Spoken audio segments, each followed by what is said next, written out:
बिस्मिल्लाहिर्रहमानिर्रहीम। अस्सलामुअलैकुम। Talk on इस्लाम की एक नई वीडियो में मैं आपको खुशामदीद कहती हूँ। व्यूअर्स, आज हम सुनेंगे एक बहुत ही अजीम खातून बेगम बिल्किस ईदी की ज़िंदगी का एक दिलचस्प वाक़या। एक मॉर्निंग शो में बेगम बिल्किस ईदी से सवाल किया गया कि अपनी ज़िंदगी का कोई दिलचस्प वाक़या सुनाएं। बिल्किस ईदी ने हंसते हुए बताया कि एक दफ़ा वो और ईदी साहब एक प्राइवेट कार में सखर जा रहे थे एक शादी पर।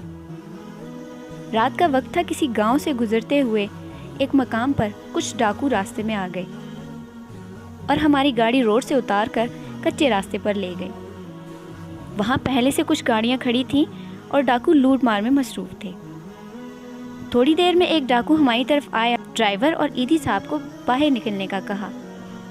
इन दोनों की तलाशी ली और जेब खाली कर ली। अचानक इस डाकू की नज़र ईदी साहब पर पड़ी और गौर से उनको देखने के बाद वो डाकू जल्दी से एक जानब खड़ी जीप की तरफ भागा और एक शख्स के साथ फ़ौरन वापस आ गया। उस शख्स ने टॉर्च की रोशनी ईदी साहब के चेहरे पर डाली और पूछा, आप अब्दुल सत्तार ईदी हैं? जवाब हाँ पर मिला तो वो डाकू का सरदार एकदम परेशान हो गया।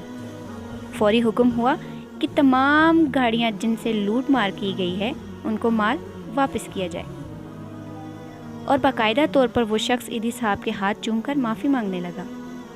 अब मज़ीद हैरत की बात यह हुई कि जब वो डाकू हमें रुखसत करने लगा तो 20 लाख रुपए बतौर चंदा ईदी साहब के हवाले किया। ईदी साहब के इनकार पर बोला, सर, जब मेरे जैसे गुनहगार पुलिस मुकाबले में मारे जाते हैं तो हमारा कोई रिश्तेदार हमारी लाश तक नहीं वसूल करता और ईदी ही हमारी लाश को कफनाता है और दफनाता है। एक ज़माना था जब डाकू भी आला ज़र्फ़ हुआ करते थे।